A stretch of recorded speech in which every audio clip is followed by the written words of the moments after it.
The definition of an ellipse.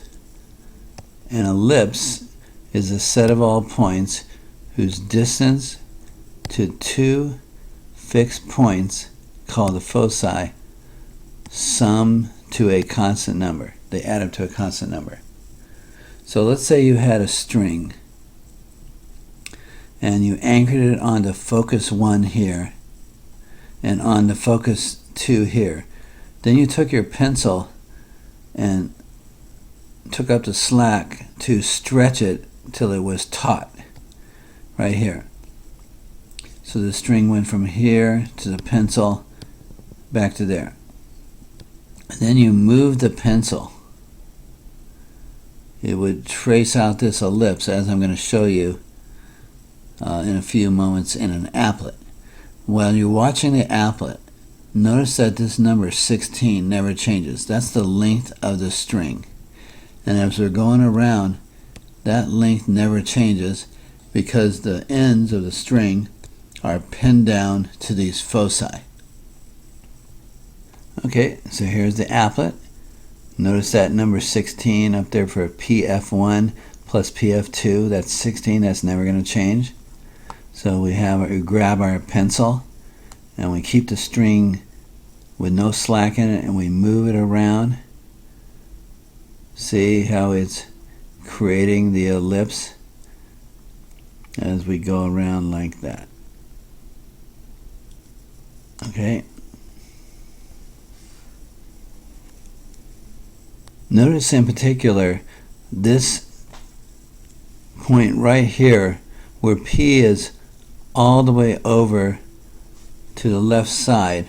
Notice that the string stretches all the way from F2 all the way to the other side of the ellipse and then back to F1.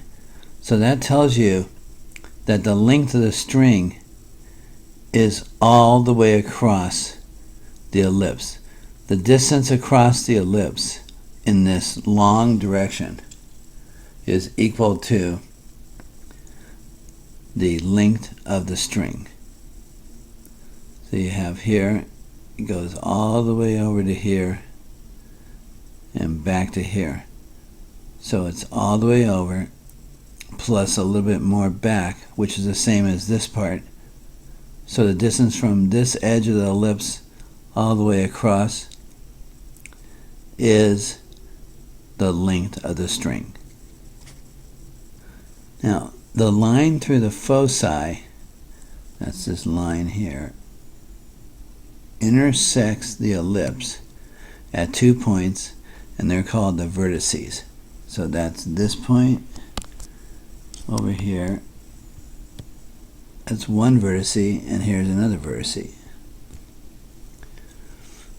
The line segment joining the vertices is called the major axis. So this line segment here from here to here is called the major axis. And its midpoint is the center of the ellipse. This is the center. Okay. The line perpendicular to the major axis at the center, that's this, intersects the ellipse at 2 points called the co-vertices. So this one and that point right there are called co-vertices. This also here is called the minor axis. And this one across there was the major axis joining the vertices.